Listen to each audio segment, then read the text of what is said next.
নমস্কার। Discovering education for basics চ্যানেলে আজকে যে বিষয়টি নিয়ে আলোচনা করা হবে সে বিষয়টি হলো brain based learning. Brain based learning হলো ব্রেন রিসার্চ এডুকেশনের একটি গুরুত্বপূর্ণ আলোচ্য বিষয়। আমরা শুরুতেই বুঝে নেব ব্রেন রিসার্চ এডুকেশন কী। এটি হলো আধুনিককালের বা একবিংশ শতাব্দীর দ্বিতীয় দশকের এমন একটি অনুশীলন পদ্ধতি, যে অনুশীলন পদ্ধতি মূলত মানব মস্তিষ্কের প্রকৃতি এবং কার্যকারিতা যথাযথভাবে বিচার বিশ্লেষণ করে কিংবা তার বিস্তৃত অনুশীলনের মাধ্যমে যে তথ্য বা যে সমস্ত ইনফরমেশনগুলি বেরিয়ে আসবে, সেই ইনফরমেশনগুলি বা তথ্যগুলি বা জ্ঞানগুলিকে কিভাবে শিক্ষা প্রক্রিয়ার সাথে যুক্ত করা যায় কিংবা সেগুলিকে যথাযথভাবে ব্যবহার করার মাধ্যমে কিভাবে লার্নিংকে এফেক্টিভ করা যায়, সেই সম্পর্কিত অনুশীলন বা অ্যাডভান্স লেভেলের মডার্ন স্টাডি হলো ব্রেন রিসার্চ এডুকেশন। সেই ব্রেন রিসার্চ এডুকেশনের যে একটি গুরুত্বপূর্ণ আলোচ্য বিষয় হলো ব্রেন বেসড লার্নিং। অর্থাৎ ব্রেন বেসড লার্নিং কথাটির মানেটি হচ্ছে যখন লার্নারদের লার্নিং সম্পন্ন হবে, মূলত তাদের মস্তিষ্কের যে গতি প্রকৃতি, মস্তিষ্কের যে কার্যকারিতা বা কর্মক্ষমতা তার উপর ভিত্তি করে তখন সেই লার্নিংকে সাধারণভাবে ব্রেন বেসড লার্নিং বলা হয়। আজকে আমরা ব্রেন বেসড লার্নিংয়ের অর্থ এবং স্ট্র্যাটেজি সম্পর্কে আমরা আলোচনা করব। প্রথমে আমরা দেখে নিতে চাই যে ব্রেন বেসড লার্নিং কী। ব্রেন বেসড লার্নিং সম্পর্কে বলা হয়েছে যে brain based learning is a purposive application of strategies for effective learning. লার্নিংকে এফেক্টিভ করার জন্য বিভিন্ন রকমের যে স্ট্র্যাটেজিগুলি মূলত লার্নিংকে এফেক্টিভ করতে পারবে, এই ধরনের স্ট্র্যাটেজিকে কীভাবে উদ্দেশ্য পূরণের জন্য যথাযথভাবে প্রয়োগ করা যায়, সেই প্রয়োগ সম্পর্কিত অনুশীলন এর একটি বিশেষ প্রক্রিয়া হলো ব্রেন বেসড লার্নিং। বলা হচ্ছে যে মানুষের মস্তিষ্কের গতি প্রকৃতি তা যথাযথভাবে বিচার বিশ্লেষণ করার মাধ্যমে এই স্ট্র্যাটেজির অ্যাপ্লিকেশন সাইটকে নির্ধারণ করার চেষ্টা করা হয়। কারণ আমাদেরকে মনে রাখা দরকার যে লার্নারদের লার্নিং সম্পূর্ণভাবে নিয়ন্ত্রিত হয় তাদের মস্তিষ্কের দ্বারা বা মস্তিষ্কের বিভিন্ন রকমের কার্যকারিতার দ্বারা। আমাদেরকে এই বিষয়ে মনে রাখা দরকার, যখন একজন লার্নার লার্ন করে তখন কিন্তু সে ইনফরমেশান যেমন রিসিভ করে, সেই রিসিভ করা ইনফরমেশানকে যথাযথভাবে প্রসেস করে এবং সে প্রসেস করা ইনফরমেশানগুলিকে সম্পর্কেও সে কিন্তু আরও অ্যাডভান্স লেভেলে বোধগম্যতা তৈরি করার জন্য বা সেগুলিকে প্রয়োগ করার জন্য সে কিন্তু বিভিন্নভাবে চিন্তন করে, বিচার বিশ্লেষণ করে থাকে মনের মধ্যে। তাহলে এই যে সম্পূর্ণ ক্রিয়াগুলি সেই শিক্ষার্থীরা মূলত তাদের মস্তিষ্কের দ্বারা কিন্তু সম্পাদন করে থাকে বা সেগুলিকে পরিচালন করে থাকে।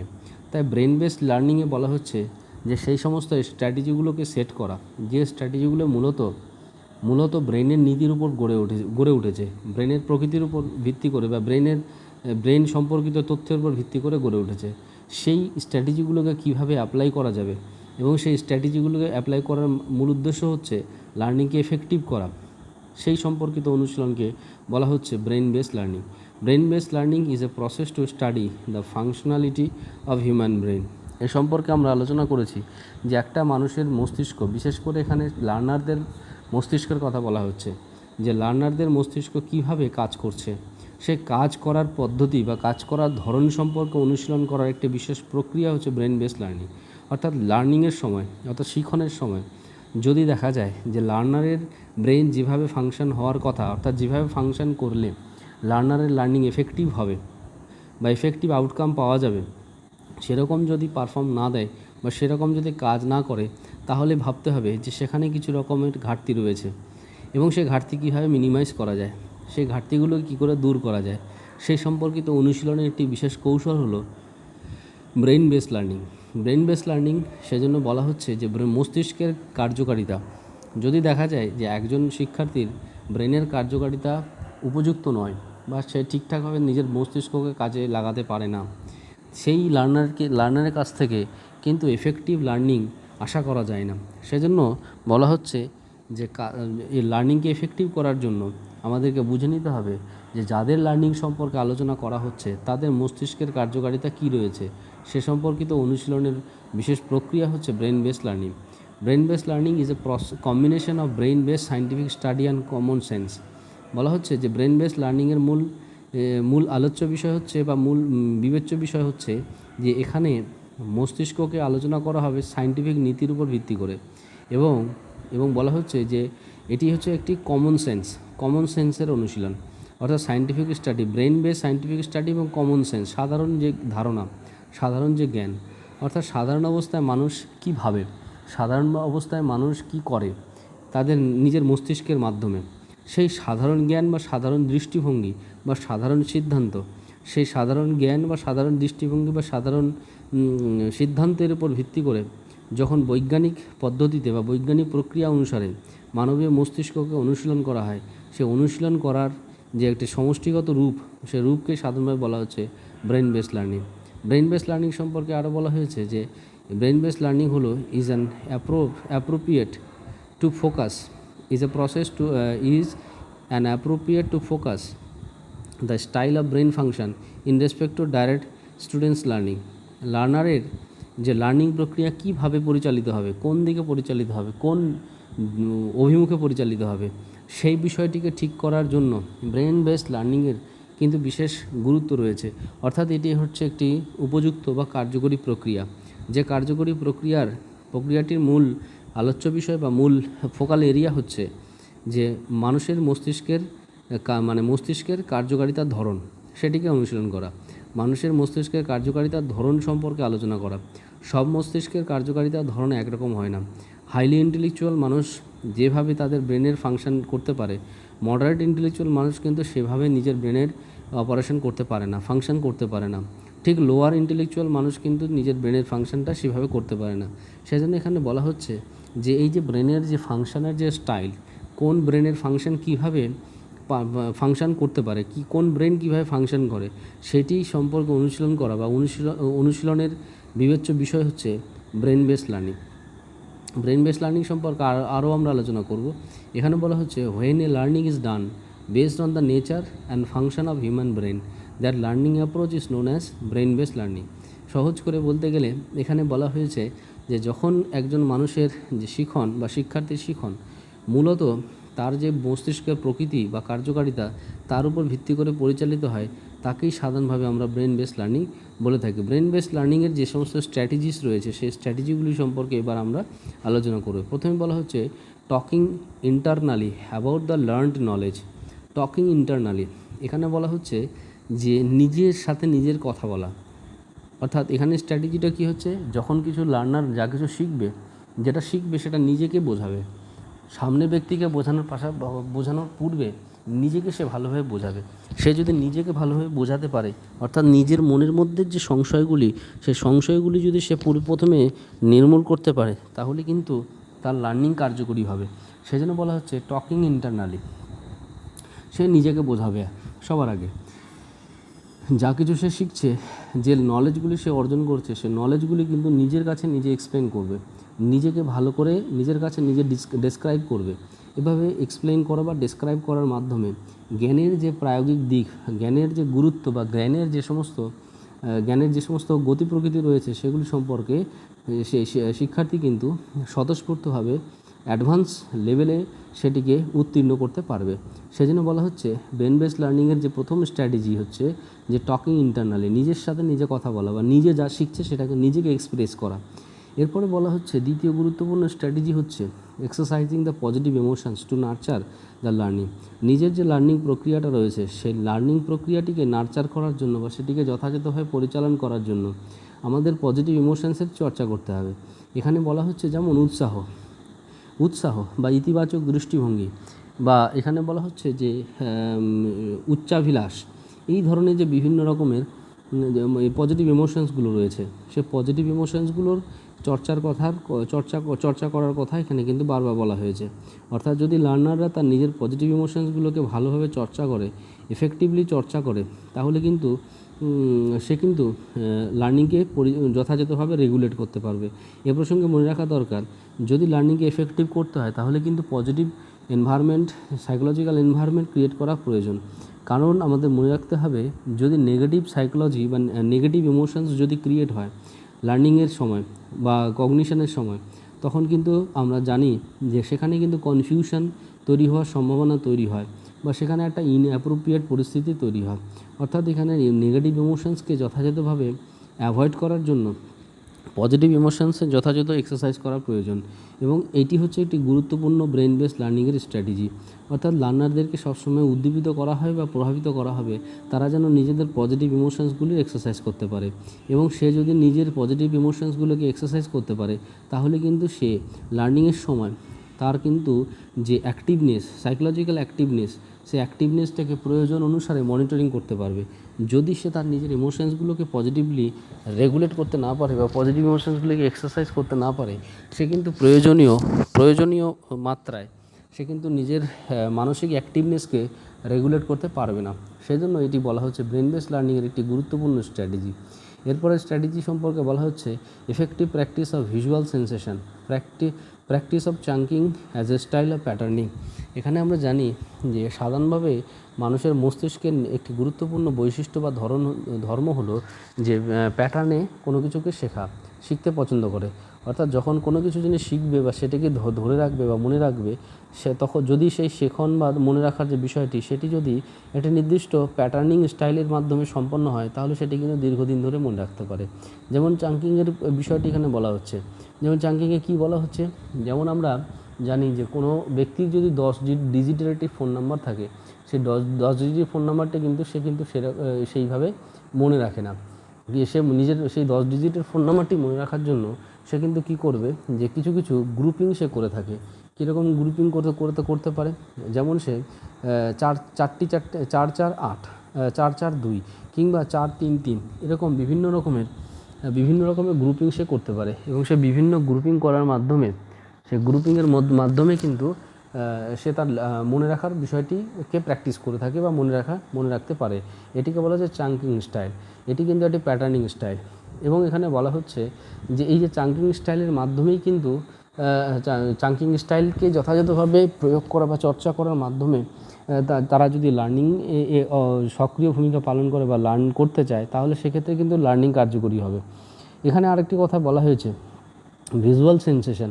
অর্থাৎ আমরা জানি যে চক্ষু, কর্ণ, নাসিকা, জিহ্বা, ত্বক যে পঞ্চ ইন্দ্রিয় রয়েছে, সে পঞ্চ ইন্দ্রিয়ের মধ্যে আমাদের চোখের দ্বারা, অর্থাৎ ভিজুয়াল সেন্সেশন, চোখের দ্বারা কিন্তু আমাদের সেন্সেশন সবথেকে বেশি হয়। আর আমরা যে তথ্য সংগ্রহ করি বাইরের জগৎ থেকে, সবথেকে বেশি তথ্য কিন্তু আমরা চোখের মাধ্যমে সংগ্রহ করে থাকি। পাশাপাশি বলা হচ্ছে যে ব্রেন বেস লার্নিংয়ের এটি কিন্তু একটি গুরুত্বপূর্ণ বিচার্য বিষয়। অর্থাৎ ভিজুয়াল সেন্সেশনের কিন্তু উপযুক্ত প্র্যাকটিস করা হবে। এটি মূলত হচ্ছে প্র্যাকটিস করার কথা বলা হচ্ছে। এটি মূলত যেমন চাঙ্কিংয়ের ক্ষেত্রে আমরা করে থাকি। এটি একটি ব্রেন বেসড লার্নিংয়ের একটি গুরুত্বপূর্ণ স্ট্র্যাটেজি। এরপরে যে ব্রেন বেসড লার্নিংয়ের যে স্ট্র্যাটেজি হিসেবে উল্লেখ করা হয়েছে তা হলো practice of change to stimulate the performance of brain. এখানে বলা হচ্ছে প্র্যাকটিস অফ চেঞ্জ, এই যে পরিবর্তন। আমরা সবসময় মনে রাখি যে সময় পরিবর্তনশীল, বা মনে রাখা দরকার যে সময় পরিবর্তনশীল। আর সময়ের সাথে সাথে সময়কে কেন্দ্র করে কিন্তু জগতের যাবতীয় বিষয় পরিচালিত হয় বা নির্ধারিত হয়। তাহলে সময় যেহেতু পরিবর্তনশীল এবং এই পরিবর্তনশীলতার জন্যই পরিবেশের পরিবর্তন ধর্মিতায় স্পষ্টভাবে লক্ষ্য করা যায়। তাহলে সময় পরিবর্তন হয়, পরিবেশ পরিবর্তন হয়, আর আমরা ব্যক্তি বা মানুষ সেই পরিবেশেরই একটি গুরুত্বপূর্ণ অবিচ্ছেদ্য অংশ বা অবিচ্ছেদ্য একটি উপাদান। তাহলে পরিবেশ যেহেতু পরিবর্তন হয়, তাহলে পরিবেশের সাথে সাথে পরিবর্তনের ধারা অনুসারে আমাদের নিজেদেরও পরিবর্তন করা প্রয়োজন।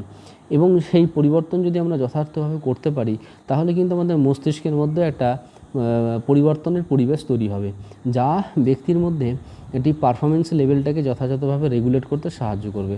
যদি কোনো ব্যক্তি যদি রিজিড থাকে, অর্থাৎ সে নিজেকে পরিবর্তন করতে আগ্রহী না হয় বা পরিবর্তনকে মেনে নিতে বা গ্রহণ করতে যদি অসুবিধা থাকে, তাহলে সেক্ষেত্রে সেই ব্যক্তির মধ্যে একঘেয়েমি একটা ব্যাপার চলে আসে এবং সে কিন্তু তার পারফরমেন্সকে যথাযথভাবে রেগুলেট করতে পারে না। এটি একটি গুরুত্বপূর্ণ স্ট্র্যাটেজি হিসেবে বিচার করা হয়েছে। এরপরে যে স্ট্র্যাটেজি রয়েছে সেই স্ট্র্যাটেজি সম্পর্কে আমরা আলোচনা করব। ব্রেন বেসড লার্নিংয়ের যে স্ট্র্যাটেজি, সেখানে বলা হচ্ছে যে supply excess level of oxygen at learning. আমাদেরকে মনে রাখা দরকার যে মানব দেহ পঞ্চমহাভূত দিয়ে তৈরি। আমরা জানি পঞ্চমহাভূত কি, যে আকাশ, বায়ু, জল, মাটি, আগুন, এরকম 5টি উপাদান রয়েছে, 5টি ফান্ডামেন্টাল এলিমেন্টস রয়েছে। সে পাঁচটি ফান্ডামেন্টাল এলিমেন্টসে ডাইরেক্ট বা ইনডাইরেক্ট প্রভাবের মাধ্যমে কিন্তু মানব দেহ বা মানব জীবন গড়ে ওঠে। এবার বিষয়টা হচ্ছে যে এই যে উপাদানগুলি রয়েছে সেই উপাদানগুলির মধ্যে সবথেকে বেশি যে উপাদানটি আমাদের দরকার হয় তা হলো অক্সিজেন। অক্সিজেন ছাড়া আমরা সামান্য সময় বা সামান্য মুহূর্ত কিন্তু আমরা বেঁচে থাকতে পারি না। আর আমাদের মনে রাখা দরকার যে এই অক্সিজেন মস্তিষ্কে যথাযথভাবে সরবরাহ করা প্রয়োজন। মস্তিষ্কে যদি যথাযথ মাত্রায় অক্সিজেন সরবরাহ হয় তাহলে কিন্তু মস্তিষ্ক সুস্থ থাকে বা স্বাভাবিকভাবে সে পারফর্ম করতে পারে। যদি কোনো কারণে আমাদের অক্সিজেনের ঘাটতি দেখা দেয়, অটোমেটিক্যালি আমাদের ব্রেনের পারফরমেন্স লেভেল কিন্তু ডিক্রিজ করবে। সেজন্য বলা হচ্ছে যে লার্নিংকে যদি এফেক্টিভ করতে হয়, লার্নিংকে এফেক্টিভ করার সময় আমরা মস্তিষ্কে যাতে অক্সিজেনের লেভেল যথার্থভাবে বর্তমান থাকে সেই দিকে কিন্তু আমাদেরকে গুরুত্ব দেওয়া দরকার।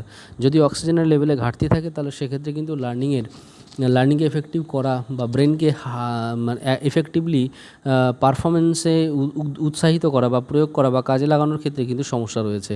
এ প্রসঙ্গে আমাদের মনে রাখা দরকার, যেমন আমাদের ইন্ডিয়ান স্টাইল অনুসারে মেডিটেশনের মাধ্যমে আমরা আমাদের মস্তিষ্কে কিন্তু অক্সিজেনের সাপ্লাই বাড়াতে পারি, অক্সিজেনের মাত্রা বাড়াতে পারি। ঠিক একই রকমভাবে যেমন আমরা সাধারণভাবে বিশ্রাম করি কথার অর্থ হচ্ছে যখন আমরা ঘুমানোর সময় কিন্তু আমাদের মস্তিষ্কে সাফিসিয়েন্ট অক্সিজেন সাপ্লাই হয় বলে ঘুম থেকে ওঠার পরে আমাদেরকে কিন্তু অনেক ফ্রেশ লাগে।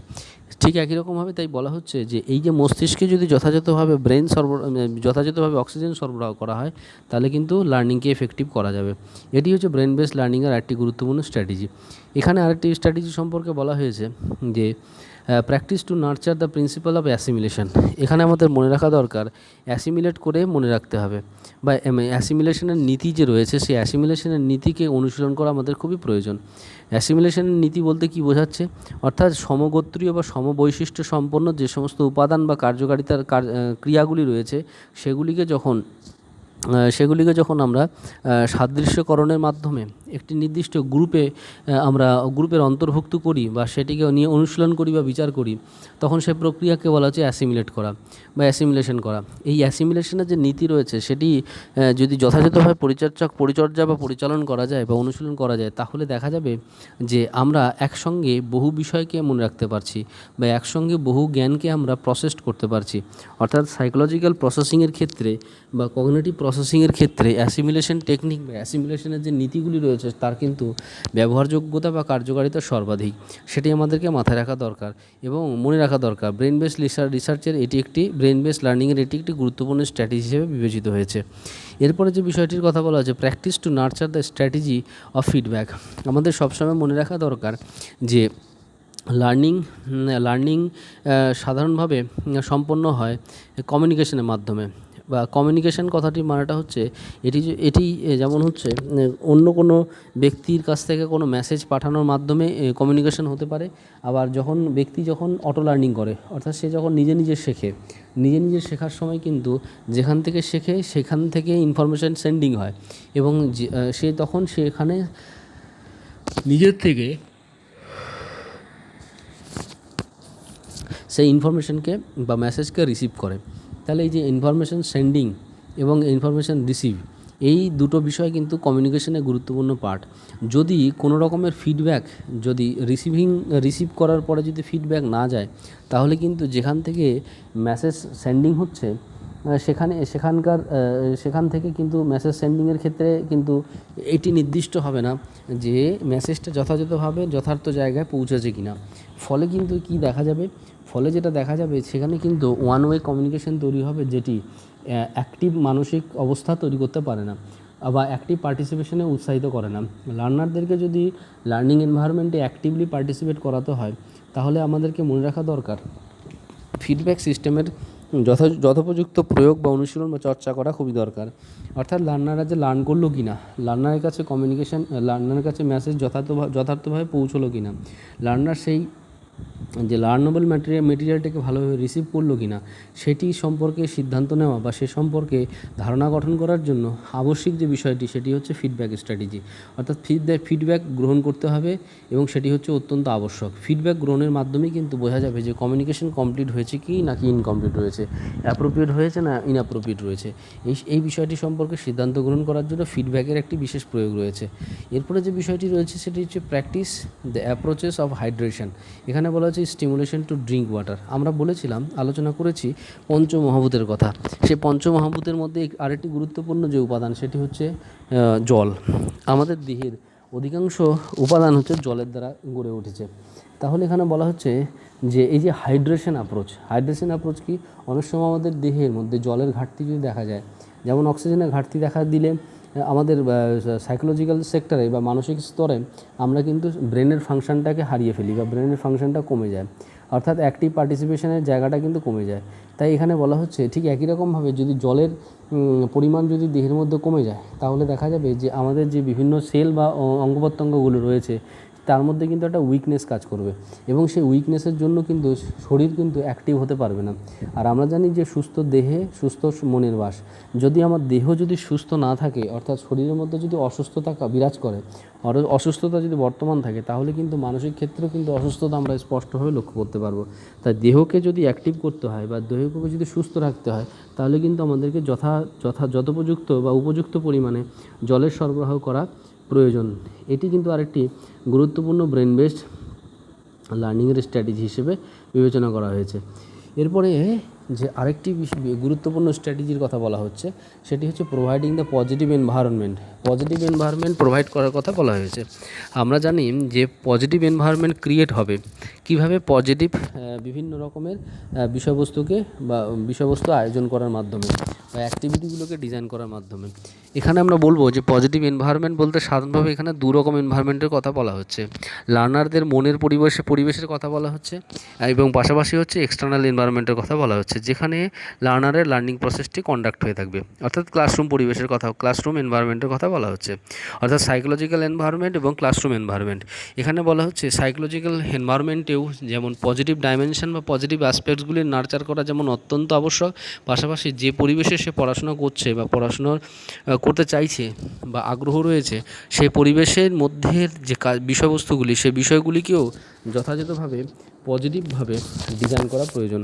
অর্থাৎ ইতিবাচক বিভিন্ন রকমের কর্মসূচি বা ইতিবাচক বিভিন্ন রকমের বিষয়বস্তুকে নির্ধারণ করা অত্যন্ত আবশ্যক যদি ব্রেন বেস লার্নিংকে এফেক্টিভ করতে হয়। অর্থাৎ মস্তিষ্ক নির্ভর শিখন প্রক্রিয়াটিকে যদি যথাযথভাবে বাস্তবায়িত করতে হয় বা প্রয়োগ করতে হয়, তাহলে সেক্ষেত্রে কিন্তু ইন্টারনাল এনভায়রনমেন্টের পাশাপাশি এক্সটার্নাল এনভায়রনমেন্ট অর্থাৎ ক্লাসরুম এনভায়রনমেন্টকে কিন্তু যথাযথভাবে পজিটিভলি ডিজাইন করা প্রয়োজন। এখানে আরেকটি স্ট্র্যাটেজির কথা বলা হচ্ছে exercising the choice at the time of learning. অর্থাৎ এখানে মনে রাখতে হবে যে লার্নার যদি তাদের নিজেদের পছন্দ মতো শিখতে পারে, তাহলে কিন্তু তাদের সেখানে কিন্তু অ্যাক্টিভনেস বেশি থাকে।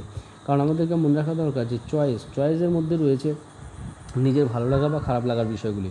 এই যে নিজের যে সেই চয়েসের উপর ভিত্তি করে লার্নারের মধ্যে অটোমেটিক্যালি অ্যাক্টিভ পার্টিসিপেশন রেট কিন্তু হাই হয়।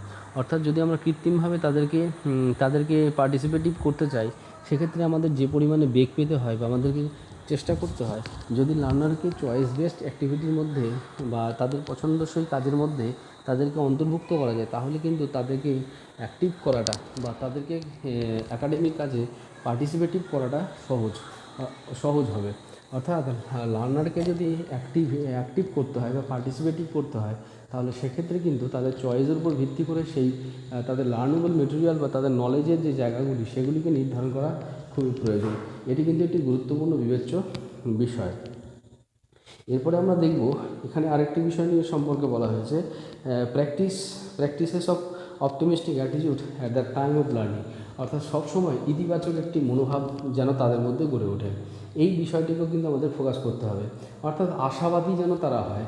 কখনো কখনো দেখা যায় যে ব্যক্তি তার যে অ্যাচিভমেন্ট রেট বা তাদের যে টার্গেটের যে বিষয়টি রয়েছে সে টার্গেটের বিষয়টি যে হারে পূরণ হওয়া দরকার বা যে কোয়ান্টিটি বা কোয়ালিটি অনুসারে মিট করা দরকার সেই পরিমাণে সেই কোয়ান্টিটি বা কোয়ালিটি অনুসারে মিট করছে না, ফলে তাদের মধ্যে কী দেখা যাচ্ছে, তাদের মধ্যে ফ্রাস্ট্রেশন বা কনফিউশন বা কনফ্লিক্টের জায়গাগুলি তৈরি হচ্ছে।